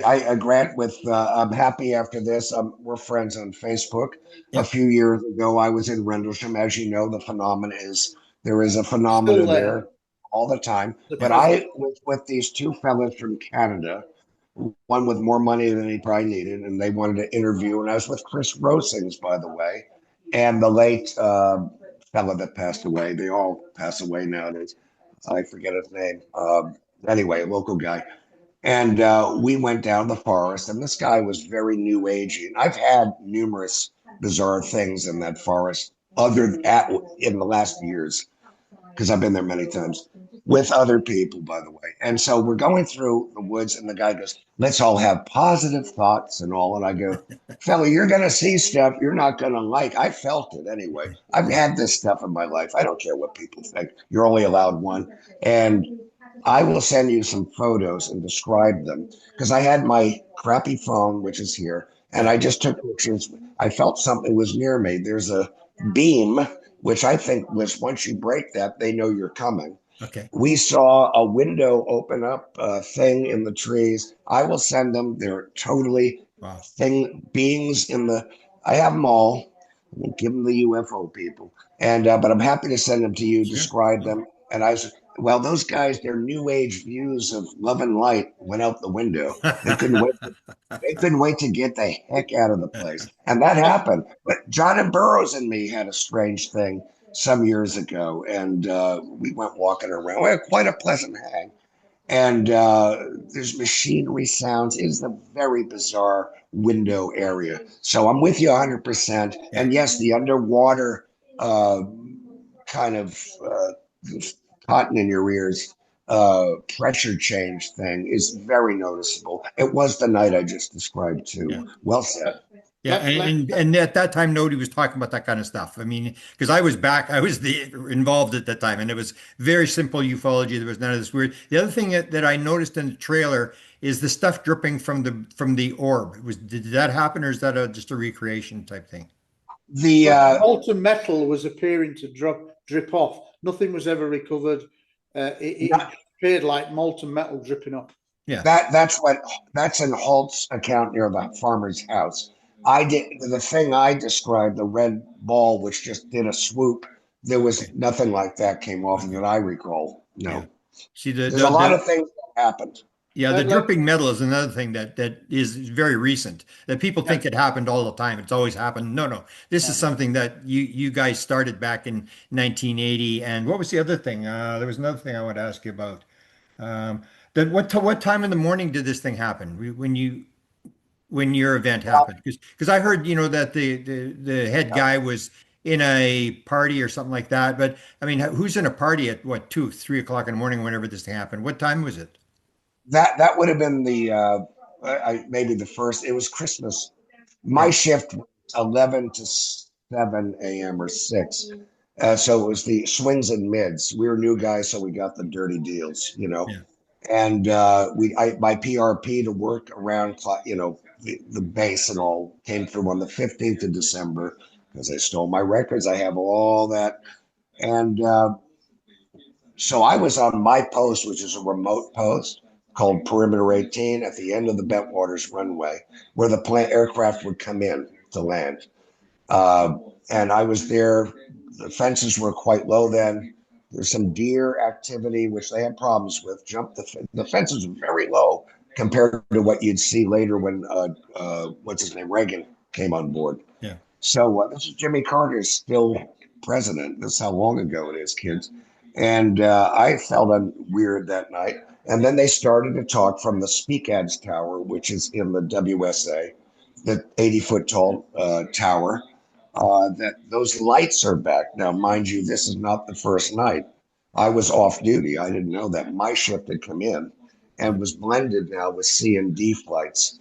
I know a lot more about it. I also thought I'd been in Germany, but I have found letters here to my mother. I had gone the weekend before because I hadn't started my rotation yet. So I get, sometimes in history, you get locked into things. That was a week before, but they'll use that. So we met these girls. And so I'm on my post for not long, you know. It was cold, but it wasn't cold for me because I'm from New York State. And got picked up. They said, Airman Warren, your post getting deactivated. And it was Lieutenant England and Sergeant Bastinza driving in the pickup truck. And there was Steve actually was in the back. I don't think he remembers it. Steve Longero and we went through training. I went through air base ground defense. We were dorm buddies. He was the next room to me. So when they say we weren't friends, we actually were buddies. But on the base, we were in different worlds. How you doing? Good to see you. But we worked different shifts, and that's how life began. And next thing I know, we got picked up, taken to the motor pool. Like I said, they tried to put light alls on the motor pool workers, and they wouldn't work. I didn't know what a light all was. They light up aircraft on the tarmac. And we went to the incident. We drove to the main gate of Bentwaters, went down, took a side road, crossed the Woodbridge, a shortcut. I didn't know the terrain over there. I'd only been on Woodbridge for incoming training for the first week, base familiarization, they called it, or 2 weeks. I forget what it was. But once that ended, I was posted. And that was it. Yeah, we turned left. That's why the book was called Left at Eastgate. It was a little past it, sue me, but the title just stuck in my head, 1986, before the other guy. And and that's where all the fun began. It wasn't fun. And there's so much more to it that it's 45 years in December now. And I have to remember, I look back at my son's far more mature than I am even now, but I was very reckless. I hated bullies as a kid in high school. I am still remembered for I'm not the tallest guy in the world, but going after the bullies and putting them in garbage cans and all. I couldn't stand it. And it's true. And high school reunion, you stood up for us, and that was nice. But that carried over to the Air Force. I wasn't a jump and fetch guy. Yeah. Probably the wrong type to be in the military. But had I not been that way and reckless and called my first thing is called my mother, because you call your mother, I'm 19 years old. I Yeah. had Greg Battram with me when I did it. And not any plan of this. I've seen my former co-author on a recent thing with some child podcast, the guy Big Eyes, like the old paintings. Remember the kids? Anyway, so he's on there and they're saying all kind of nonsense. And he says, well, this is a guy worked with 30 years. He knows the score.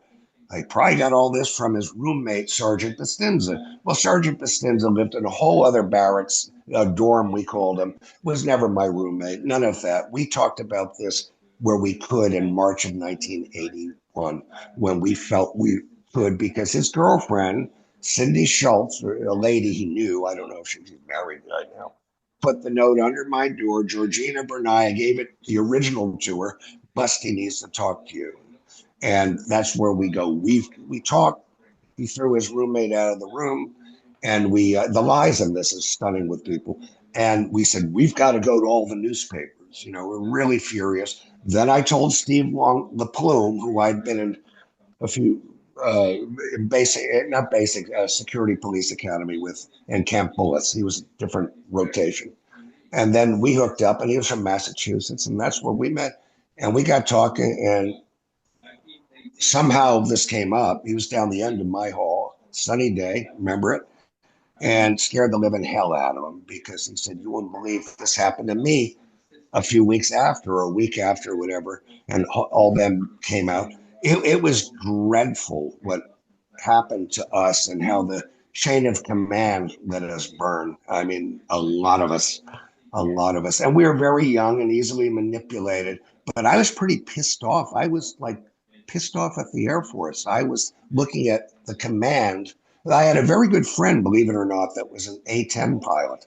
He'd pick me up when I go on my shift, give me a ride out to the flight line, to Central Security Control. And he was really cool. There was a few spooks involved over there. There were all kind of things after this.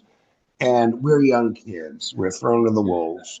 This is there's no human rights. You're under the UCMJ, Uniform Code of Military Justice. That means you're screwed.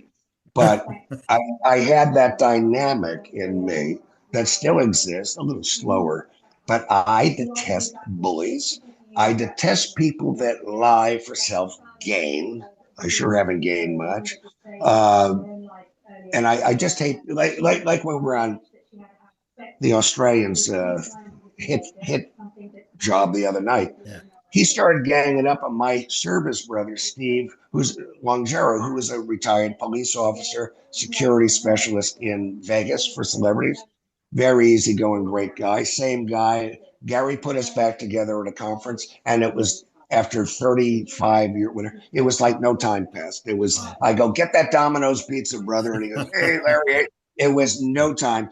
And he got sick of seeing a lot of the crap I was getting. All whistleblowers in all genres, I've learned in my advanced years, go through the same and worse. Yeah. They do. It's the real ones. The other ones go, I can't tell you much, but I'll be on Joe Rogan's show tomorrow with the monkey sounds. I didn't do this right, did I? Or I could have been on Ancient Aliens. I'm an ancient alien. I could be on there.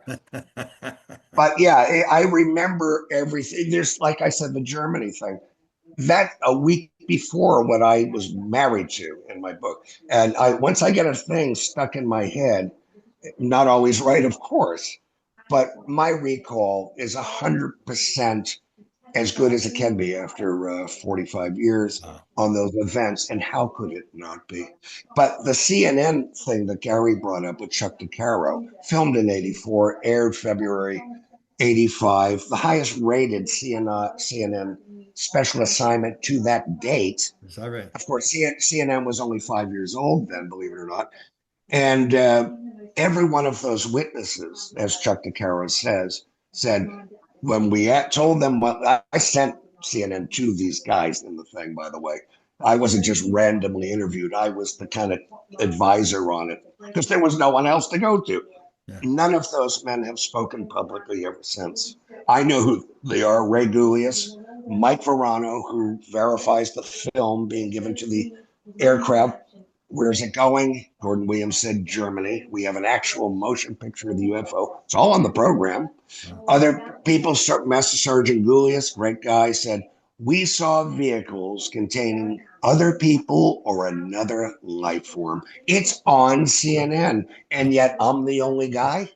I Yeah. don't know what you can't win. I don't know what I was bad in a past life. Just to come in there, Bobby Ball featured in a documentary on camera very briefly, but nobody knew about all his involvement.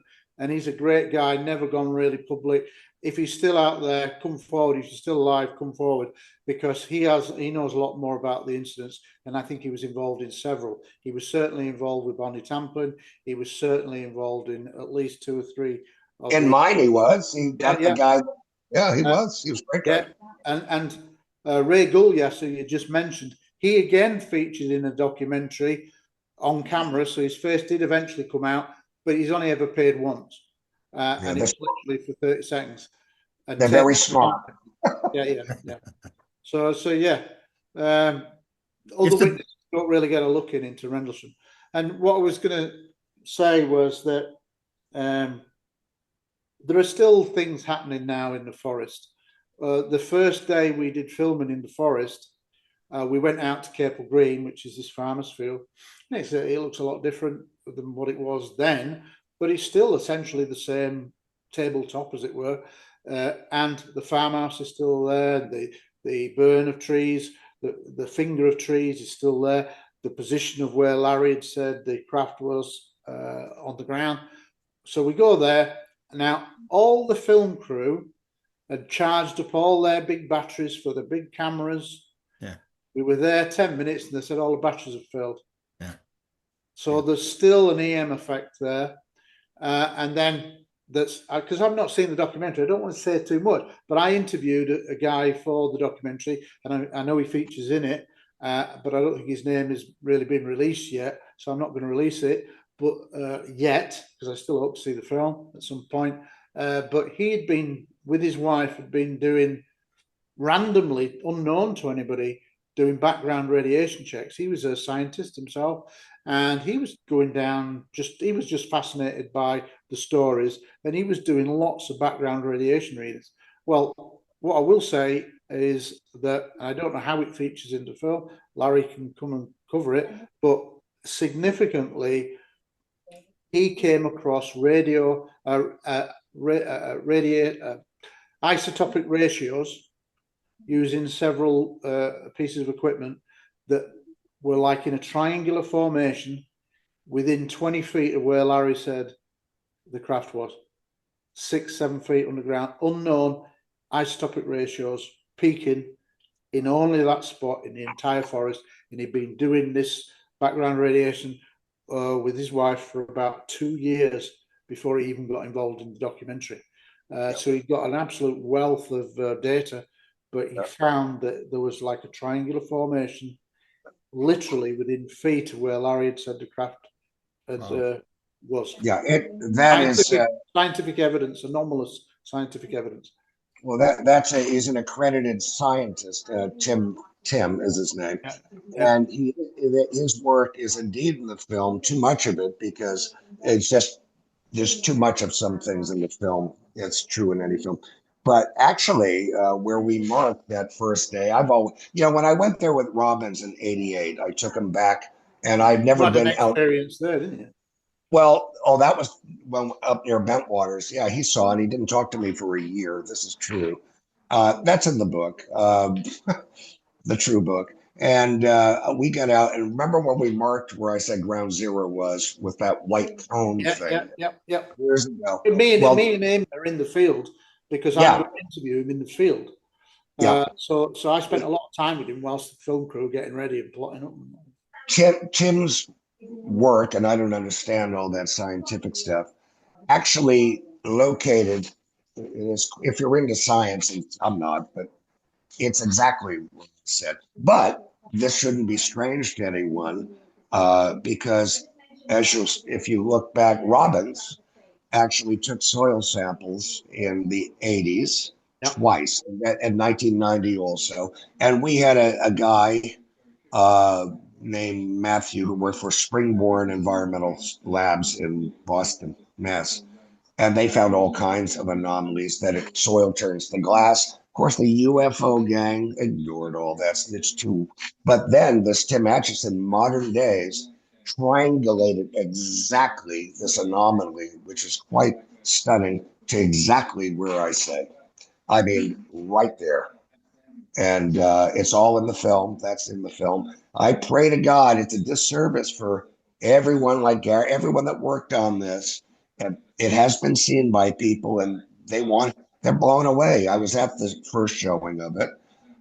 It needs some work, needs some cutting. It's a screening, not a premiere. But and there's some irrelevance that needs to artistic things that don't belong. It's about Rendlesham. But I don't make films. Uh, it's almost a crime that this is in the situation it's in. It has nothing to do with me, and it's not a government that we know of. No one's put a word in someone's ear, but it is a dynamic in the subject that I've unfortunately experienced over and over and over. Once you go forward, that's why I'm an advocate for witnesses, legit ones. Always have been, always will be. Not just Rendlesham. Yeah, man. It's people need to see it. Even enemies need to see it, and Are then there, that will set their dresses on fire. are there going to be some new witnesses that people will see in the version you saw? There are. I'll tell you. I can tell you now. I'm in it, but I'm not a big part. Believe it or not, it says on the tin it's about me. It really isn't. It grew It's way about beyond me. all of Rendlesham. It got expanded. Yeah, and it had to be because it's not me. But what is in it, and I can tell you this: my mother's voice is in it in an interview with Bud Hopkins in '84. It's a human thing, you see. We have Right. families. My dad is interviewed in it, Yeah. and wonderful. It's great. It's hard to see your parents because they're not on earth now, but it's a nice record. That's being held from me to have that. And my son, their grandson. My mother's best friend, who was with her when I made the phone call in Sue 1980. Nickerson. Yes, and she don't play, and she's in her 90s now, and she'll probably be in her 120s. That girl. Uh, that I had involvement in the music business. It's important because I get attacked on very real things, like I fake pictures of people. It's ridiculous. And a person from the music business is in there, and that burns dresses. Trust me, my best friend since 1973, school friend, still friends, as old man, is in the film. Wow. It's a real life thing. And then you have, it's family. It's not just scientific measurements and what you say. And then you have Sergeant Bastinza, you have Steve LaPlume, you have Steve Longero, you have Steve it's so Wagner. Steve Wagner. The movie's so damn long, I forgot I was even in it toward the end, but it needs to come down. But yeah, it's gonna actually, I think it will really be an eye opener for people. They must be able to see it. This nonsense that I won't go into that has nothing to do with Gary or me, by the way, uh, needs to end. It needs to end because it's a disservice, man. Uh, and hopefully that will resolve pleasantly, but it will resolve, guaranteed. Just let me come in there, Grant. I left the project after 3 years. I'd signed up originally for 18 months. By which time, after 3 years, we'd got when I left, there was 60 hours of material, Wow. great special effects, a soundtrack. There was all that in place, and I was saying, look, I can't sit on this evidence where I've got really new information on Rendlesham. I can't just sit on it, and that's the policeman inside of me that's saying Yeah. that's wrong. And literally, it was, well, wait until the film is out, then bring it out. And I said, well, I can't keep on waiting. You can't just sit on really important information. Breakthrough information, Sergeant Adrian Bustinza, Steve Longero about the nuclear weapons, other incidents that had never come to light. So I was sat on that and I said, well, I'm going to walk away. It caused a big row at the time, but I walked away. Now, that project came to fruition 8 years after it began. I couldn't wait 8 years and sit on information that should be in the public domain. So I personally think I did the right thing. But I always wanted the documentary to be a success. And I wanted it to be a success because I'd interviewed all the people. Yeah. I'd brought them to the table. You know, I'd interviewed Steve Wagner, I'd interviewed Larry's dad, I'd interviewed Sue Hickerson, I'd interviewed film star, a music star who was in it.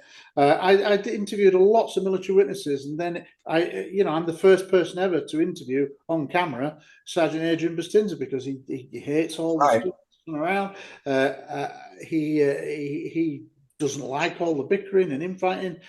So I wanted it to. I saw the trailers. I've got a lot of the special effects. I've got the clips, and it's brilliant. And the aerial shots. There were some bits that were sublime. The 10-minute sequence that was put together over Larry's polygraph, which was done specially for my conference, was brought you to tears. It was beautifully done.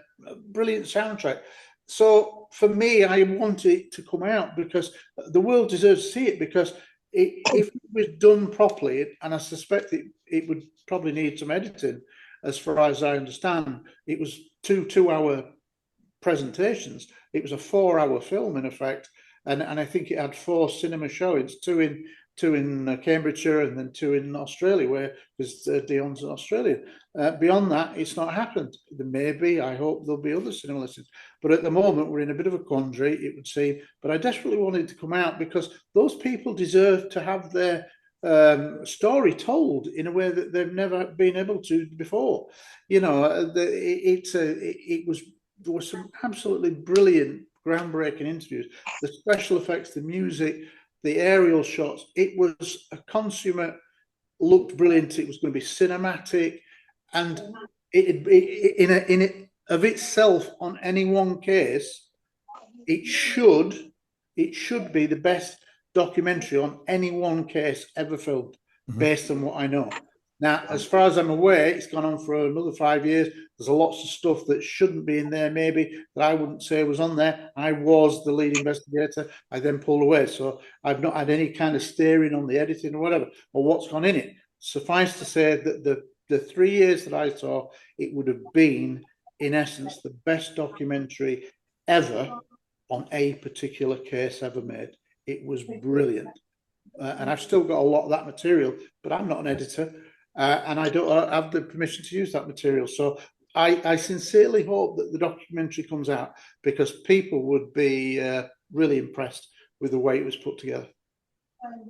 There's one more person, Grant, in the film. I won't say who, because it wouldn't be right.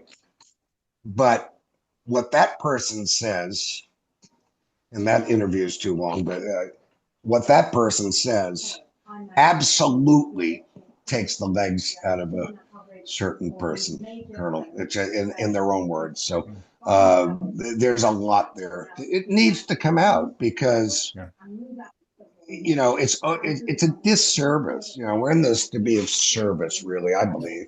If you're in it for money, good luck. I never knew how to make money from this stuff. Other people do. I don't know how to do it. And but it's a disservice at this point. Now it's a big thing. I'm not a filmmaker. I am hoping this resolves, and I'm sure it will in one way or another. I mean, that's not anything other than I hope it does, but it will. It deserves to be seen by a wider audience. Yeah. And people would be impressed. Aspects of it. I knew 3 people that attended the premiere, including my own daughter, who features briefly. That's right. And they said it was brilliant, overlong but brilliant. And the special effects, the music, the interviews were brilliant. So I've no doubt that there's a core there. I suspect maybe for streaming it would need to be brought down to 4 1-hours, or strip it back with some surplus material and make a 2.5 hours documentary. That was always the plan, a 2.5 hour documentary. Why? Whatever. I've not seen it yet. An interesting story was it was going to be aired for 2 other showings in Cambridgeshire in a place called Leiston at this film theatre, and I put my name down and I got a ticket and I booked my hotel, and I thought, I'm just going to go on my own, just slip under the radar and just review it and see it. And they rang me up the day before and said, oh, it's cancelled, we can't get it to play. There was some technical, and Dion, the director, was in Australia, and they couldn't figure it out. how to play it on their machine. So it cost me a hotel that I couldn't cancel. But yeah, I nearly got to see it. I nearly got to see it. Wow. It Well, I cost a hope we hundred. can. It genuinely deserves to see Grant. Well, It I cost hope we a. can do And I another know there's a show. lot of good stuff in it. You can It promise cost. me we can do another show when this does, because I remember you got me all excited when I was in, that was years ago, about this Oh, that was documentary. 6 years I saw ago. some of the stuff you had, Yeah, and yeah. I'm still waiting, and it's like, it's like Ridiculous now. It's Well, ridiculous. if you saw the trailer that they did put out before the screenings, it had some really good stuff in that trailer. yeah, I saw the two The trailers. special effects and the Yeah, interviews, it was done consummately. They got the right uniforms, they got the right weapons. There was a meticulous detail. It was filmed beautifully. It looked superb. So that's the frustration, that you want it to come out so other people can see it and go, wow, that Yeah, brings it to life in a way that's never been done before. wow. that's a fact. So yeah, we'll have to come back as and when. Wow. Well, it's been an honor, and I'm extremely impressed with Larry's memory. Do you have some sort of special ability to remember stuff? I mean, you just like it's just impressive. Which the dates and the it's just like wow. And I and was I Gary, was the amount of work that Gary's done in terms of interviewing people. I mean, I was stunned before, and he's amazed me again. I was going to ask you, Grant, if through your camera, if you've seen where I left my house keys. Well, it looks like you're sleeping in that room. Okay, gentlemen, this has been a great honor, and we'll see what I don't really watch the comments, but we'll see what happens. People even said to me before, "No, don't do that interview. Are you gonna? No, no, don't do an interview." And I was like, "What?" So Oh, we're in it boo, again, and it's like, Send me the yeah, link, Grant, when you put it out. yeah, it's like when you get old like us, who gives a shit what they say? I mean, like, oh, listen, boo hoo. Tell them boo hoo from me. They don't like okay, me. I probably don't like them either. Thank you very much. Thank okay, Thanks, you. Grant. been an Enjoy. honor. Blessings. Talk See to you you. later, Grant. Okay, bye bye. See you, Larry. Bye Bye, Gary. bye. Thanks, Grant. I'll tell you, Okay, that have a was good great. one. You too, pal. Well,